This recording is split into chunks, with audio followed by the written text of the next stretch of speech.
Boa noite, amigos. Retornamos ao estudo semanal do livro Boa Nova. Estamos no capítulo 14. Após um diálogo de Jesus com Nicodemos, permanece alguns discípulos em dúvidas, que Jesus então leva à luz do esclarecimento e que serve para nós, os discípulos da atualidade. E a dúvida foi lançada pelo apóstolo André, que é um dos mais velhos dos discípulos. André é irmão de Simão Pedro. André faz uma pergunta que é muito característica nossa, principalmente daquelas seres que estão começando a despertar na observação dos eventos que a vida nos traz. E a pergunta está atualíssima, porque ainda vemos muitas diferenças, muitas dificuldades, ainda vemos muitas dualidades na face dessa terra, mostrando que ainda algumas leis materiais têm que ser respeitadas e que nós vamos nos desvincular dessas leis materiais à medida que nos conectarmos e nos deixarmos sermos guiados pelas leis espirituais maiores. Então a dúvida de André é a seguinte: mestre, já que o corpo é como que uma roupa material das almas, olha que inteligência e de conhecimento, e que muitos às vezes habitantes da Terra na atualidade não têm essa noção, de que somos uma alma que utilizamos um corpo de carne para aprendizado, para experiências, para desenvolvermos e qualificarmos os valores da alma imortal. Então André faz uma pergunta bem situada.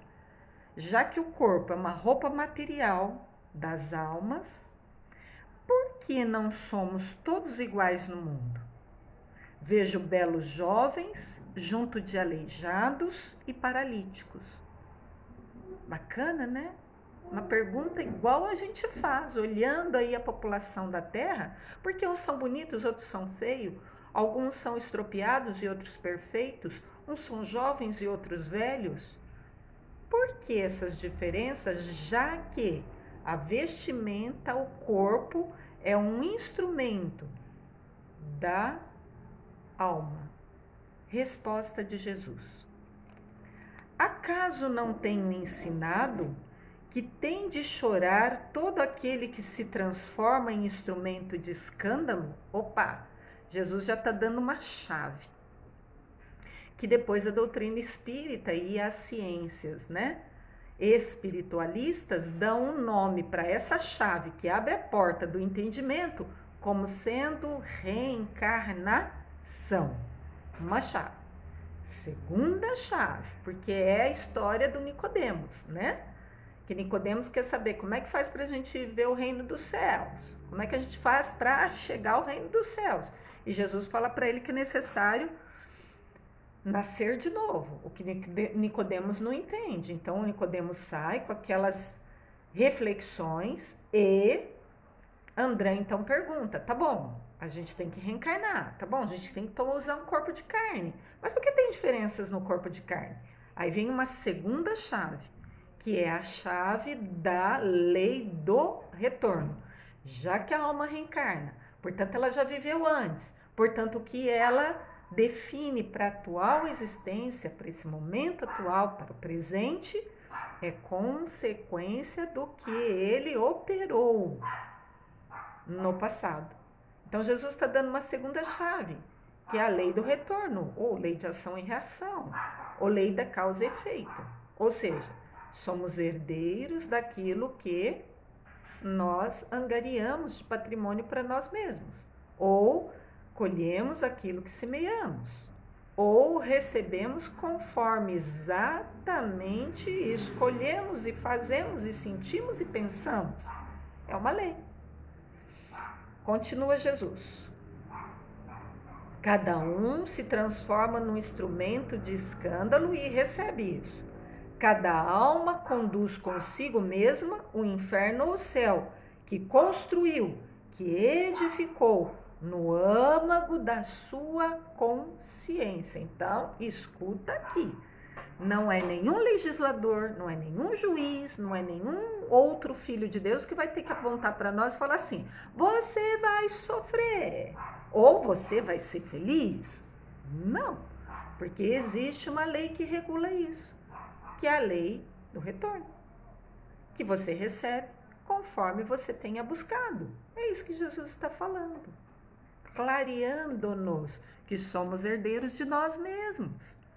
Por isso que lá no Velho Testamento tem uma fala que agora justifica isso que nós estamos falando. E, portanto, isso que nós estamos falando vai ilustrar aquilo que está escrito lá. Que o pecado recairá na terceira ou quarta geração. O que é isso? O resultado das falhas, dos equívocos, será retornado na terceira ou na quarta geração. Quer dizer que meus netos vão receber? Sim. Mas quem são esses netos pela lei da reencarnação? Nada mais é do que eu mesmo retornando, reencarnando, renascendo de novo e, portanto, recebendo o que eu semeei lá atrás.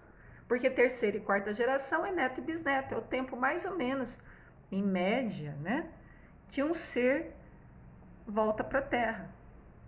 Para dar uma noção, a gente vive aí uns 90, 100 anos, para reencarnar novamente demora aí uns 90, 100 anos, portanto volta como neto e bisneto, portanto você recebe da lei do retorno exatamente o que você operou lá atrás.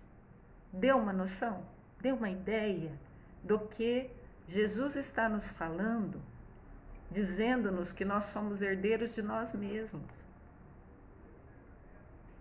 que recebemos conforme semeamos, que construímos no âmago da nossa consciência as marcas mentais que vão retornar para nós. Deu uma ideia? Continuemos então com a fala de Jesus para André. Cada alma conduz consigo mesmo o inferno ou céu que edificou no âmago da consciência. E ainda dirige uma pergunta para o discípulo André para que ele consiga compreender isso, como um exímio pedagogo fazendo uma prova. Seria justo, André, conceder-se uma segunda veste mais perfeita e mais bela ao espírito rebelde que estragou a primeira? Então presta atenção. Um ser que, por exemplo, viciado, estragou todo o tubo digestivo pelo uso do álcool, por exemplo. E então, é justo conceder numa próxima existência, uma próxima encarnação, num renascer de novo, um corpo mais belo e mais perfeito do que aquele que ele tinha, sendo que ele estragou por vontade própria? É essa a pergunta para nossa reflexão. Que diríamos da sabedoria de nosso Pai se facultasse as possibilidades mais preciosas aos que as utilizam na véspera para o roubo, o assassínio e a destruição? Então, se hoje nós estamos vendo algo em desarmonia no corpo físico de um outro ser, ou até no estado de inteligência, de acesso aos patrimônios do ser, que estão inibidos pelo corpo, de alguma forma inibido, isso quer dizer que essa limitação de um novo corpo é consequência daquilo que foi operado. Você acha que Deus, na sua imensa sabedoria, mas também no seu imenso amor, iria ficar proporcionando indefinidamente ao ser instrumentalidade perfeita para ele continuar operando e errando, para que se prejudicasse e mais prejudicasse a outros? Não. Na lei divina, nada é em prejuízo de ninguém. Tudo é para benefício de todos. Então, se eu provoco escândalo na minha vida e escândalo na vida do outro ou de outros, esse motivo de escândalo é retirado, que é uma fala de Jesus. Se a sua mão é motivo de escândalo, arrancai-a. Quer dizer, traz uma inibição. Não precisa pegar o machado e cortar a mão, não vamos pegar no pé da letra. Mas traz uma inibição no novo corpo, impresso pelo próprio ser, não precisa que ninguém julgue, porque está a marca na sua consciência. Ele vai trair aquele espermatozoide que vai fecundar aquele óvulo, que vai redundar naquele corpo físico, que seja o instrumento necessário ao reajustamento e não à punição. Porque Deus opera de forma a beneficiar não só o ser, o único ser, mas toda a filiação. Porque para Deus é um único filho, um único corpo. Toda filiação é um só. E isso inclui, para nós ampliarmos nossa consciência, não só os seres humanos, mas como os animais, como as plantas, todos os princípios inteligentes da criação. Está incluído numa lei harmoniosa e perfeita, que não há perda para ninguém, há ganho para todos. Por quê? Deus, no seu infinito amor, não vai tirar de um santo para vestir para o outro. Não, isso não existe na contabilidade divina. Por isso que as leis são tão maravilhosamente edificadas que a gente não consegue conceber, porque nossa mente só consegue conceber se eu ganho porque o outro perde. A nossa mente é equivocada, agora a mente divina, ela é perfeita, porque é norteada por um amor incondicional. E aí então ela se torna, para nós, aparentemente complexa, porque não vai tirar de ninguém para dar para o outro. Deu uma ideia do que o Mestre Jesus está querendo nos falar? Então, se não é cuidado adequadamente uma instrumentalidade, é natural que essa instrumentalidade defeituosa se manifeste num outro corpo de carne. Para que o indivíduo consiga aprender na inibição, na falta daquele instrumento, a valorizar aquele instrumento e, portanto, a querer com muita vontade a reorganização desse instrumento. E é nessa busca, nesse caminhar, que o ser vai aprendendo. Os que abusaram da túnica da riqueza vestirão depois as do flâmulos, que eu fui procurar no dicionário, prestadores de serviço e escravos mais humildes. Com as mãos que feriram, podem vir a ser cortados. Opa, então Jesus está dando exemplo dessa lei que rege o aprendizado.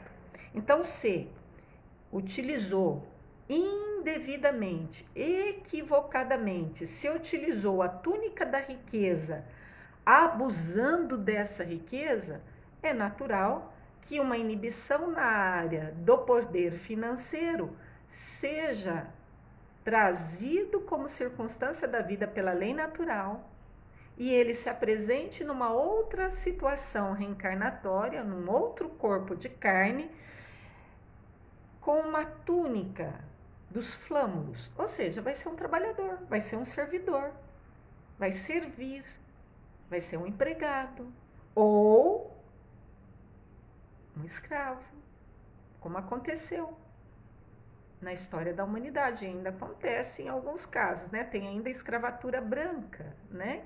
Que é o relatado, diferente dos negros que a gente teve aqui no Brasil, que foi nossa história aqui do Brasil, né? Mas ainda existem seres que são praticamente escravizados, que trabalham no sentido apenas de se alimentarem, e às vezes de forma muito mal. Por quê? Quem são esses? E essa reflexão que eu vou fazer não é para que a gente se acomode nessa situação, não. É para que a gente olhe nessa situação e busque conscientemente qualificá-la. Os que se encontram na condição de trabalhadores e às vezes até escravatura branca são aqueles que abusaram do poder da riqueza e hoje impuseram-se pelas suas ações, através dessa lei que vige na terra, que é a lei do retorno, impuseram-se a condição de trabalhadores, de serviçais e até de escravos. Nossa! Então justifica o porquê isso está acontecendo com eles. Mas isso não é um chamado para nós nos acomodarmos de forma nenhuma. Aliás, cabe a nós desejar e buscar a igualdade e igualdade perante ao acesso das possibilidades que as leis humanas permitem e que as leis humanas tentam repetir as leis de Deus. Espero que esteja dando uma ideia. Se não, lancem perguntas aí que depois eu respondo, tá? E complementa ainda, dando ideia dessa lei do retorno. As mãos que feriram podem ser cortadas, porque aí vem aquela fala, se a sua mão é motivo de escândalo, cortai-a. Ou seja, inibe, rompe esse fluxo de operação no campo do equívoco. Rompendo o campo do equívoco, o ser com inibição passa a pensar, nossa, como seria bom ter aquilo que eu não tive. E aí passa a operar num campo de busca, de reposição, recomposição daquilo que está inibido. E é nessa busca que é o aprendizado, dando valor àquilo que é perdido. Precisa ser assim? Precisa errar para aprender? Não. A gente pode escolher aprender sem que haja escândalos. Está no nosso querer. Mas quem opera nos escândalos, está tudo certo. Para ele que não tem sua consciência desperta, pode deixar que ele vai aprender, porque vai ter que trazer consequências para ele. De uma lei natural chamada lei de ação e reação, causa e efeito, lei do retorno. Senhor, disse o discípulo Tiago, compreendo agora o mecanismo do resgate. Então, agora eu compreendo, porque tem uns bonitos, outros feios, uns doentes, outros são uns de uma definida raça, outras da outra. Agora compreendo essas diferenças, Senhor. Externando uma alegria de entendimento. Mas, olha só, ainda não satisfeito e, portanto, vai fazer uma pergunta que a gente mesmo gostaria de fazer. Observo que, deste modo, o mundo precisará sempre do clima de escândalo e do sofrimento. Uai, se a gente tem que sofrer aquilo que nós estamos causando, pelo amor de Deus, quanto político que está causando, quanto rico que está causando, quanto pobre ignorante que está causando escândalo. Então vai ter que continuar a ter escândalo sempre, indefinidamente. Eis a pergunta de Tiago, muito importante, muito esclarecedora e, portanto, uma pergunta que nós mesmos faríamos. E que a gente continua fazendo. Tá bom, eu entendo a lei da ação e reação. Então, sempre vai ter que ter escândalo. E sempre vai ter que ter um culpado que cause esse escândalo. Olha que pergunta bacana, hein?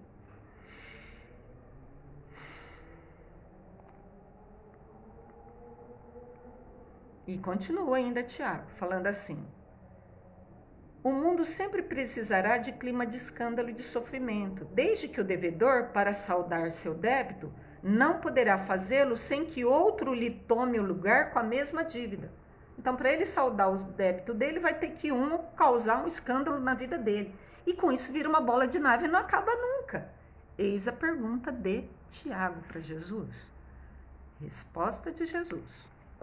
O mestre apreendeu a amplitude da objeção, esclareceu aos discípulos, perguntando: opa!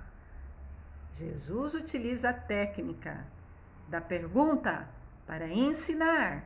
Não dá tudo mastigadinho. Escuta, vamos pensar, vamos raciocinar. Você já tem base, você já tem conhecimento. Só basta linkar um conhecimento no outro. E o que é principal, vivenciar esse conhecimento, né? Então, vamos lá. O que Jesus fala? Manda uma pergunta. Dentro da lei de Moisés, como se verifica o processo de redenção? Porque eles já conheciam a lei. A lei mosaica já está aqui na humanidade da Terra há mais de 5.000 anos. O que está escrito na lei mosaica? Dentro da lei de Moisés, Tiago respondeu: está escrito, pagará olho por olho, dente por dente. Resposta certa? Não. Resposta errada. Não é essa a lei. Existe uma lei antes dessa que Moisés estabeleceu, e é isso que Jesus vai falar. Também tu, Tiago, estás procedendo como Nicodemos? Replicou Jesus com generoso sorriso de quem ensina e não de quem pune. Como todos os homens, aliás, tens raciocinado. Nossa, chamou atenção. Naquela época, todos os homens. Na época atual, maioria dos homens. Porque a humanidade ainda não está pondo em prática o que já está conosco há mais de 5.000 anos. Pode até ter ouvido falar, pode até conhecer a lei, mas não está colocando em prática. Como todos os homens, aliás, têm raciocinado, mas não tens sentido. Uau! Então pode até saber. Paulo fala, cérebros inchados, conhecem a lei, sabem da lei, mas não sentem.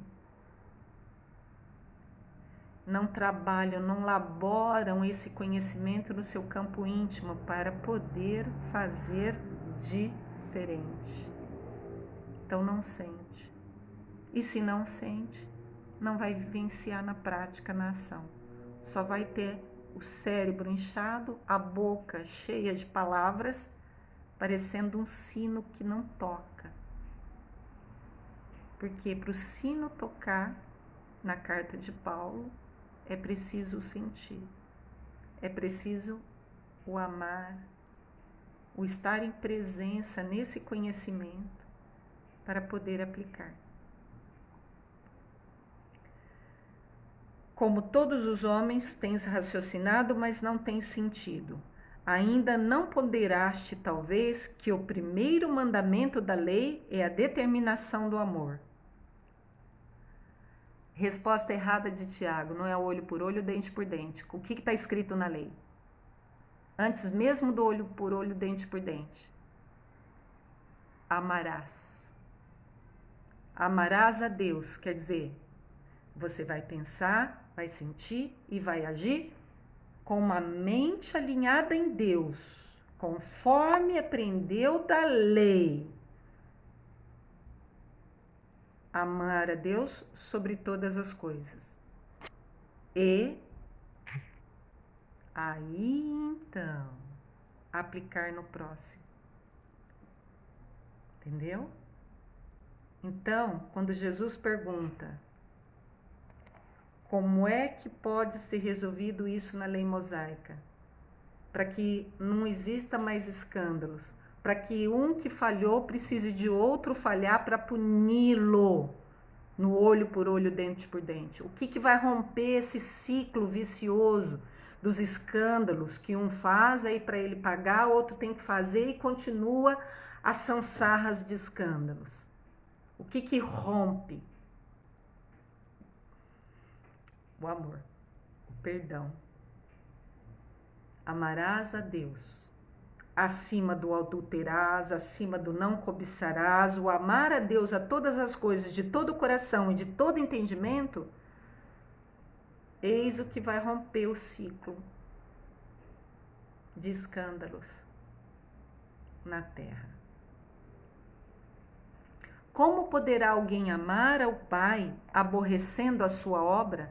Então, como é que nós vamos alinhar nosso pensar, sentir e agir, portanto, alinhar nossa mente com Deus, se nós não aplicarmos na sua obra? E qual é a sua obra-prima? O ser humano. Então, como é que eu amo a Deus só de falar, só de pensar, se eu não aplico no outro?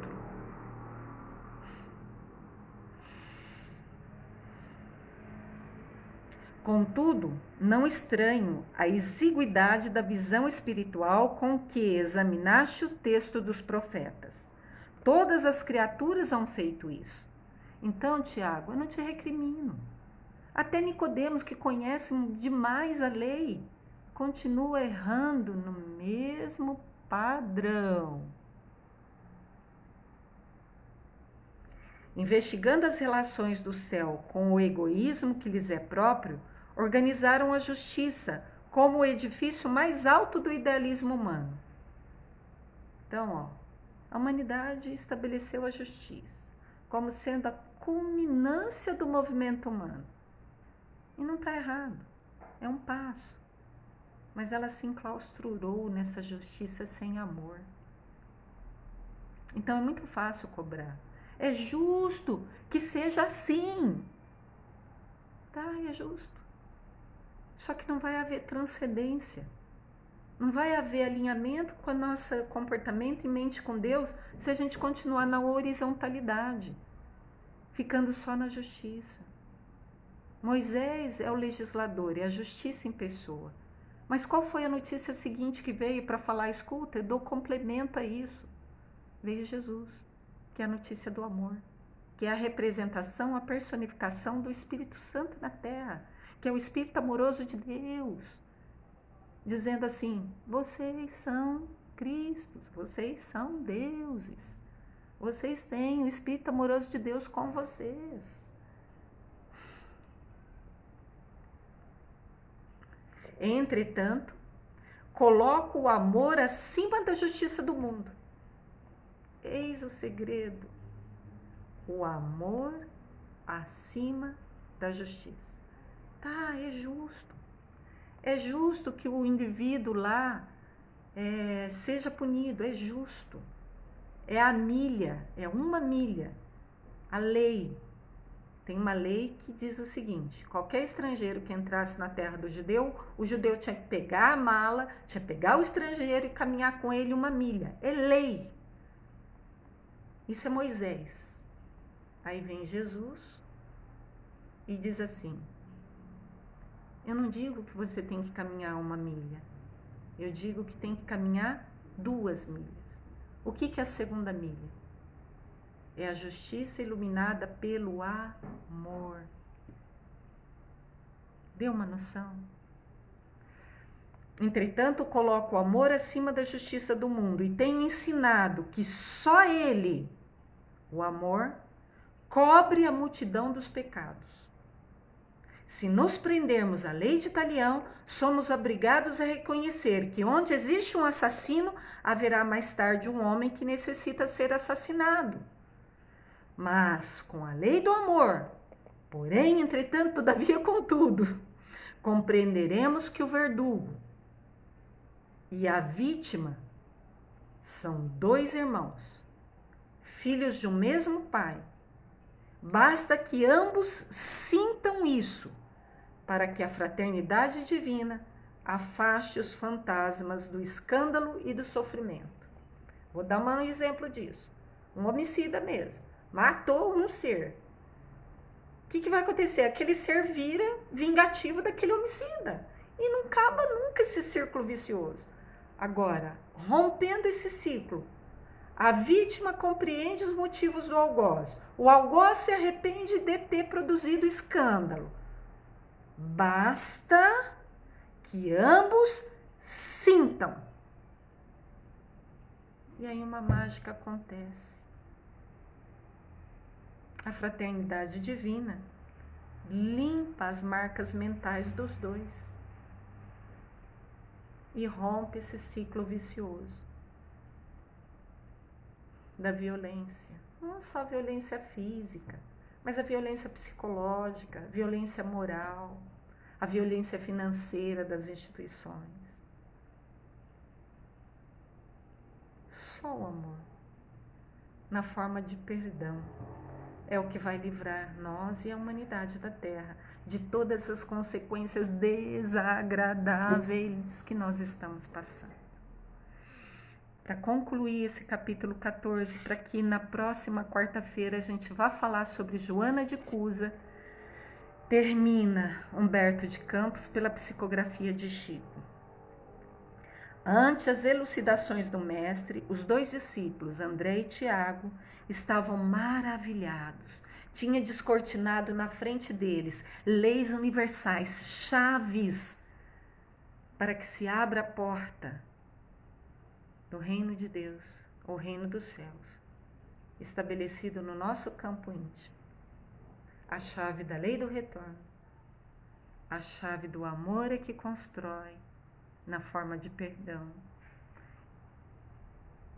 e rompe os ciclos viciosos e nos estabelece uma nova ordem, um novo padrão de vivência na Terra. Aquela lição profunda esclarecia-os para sempre.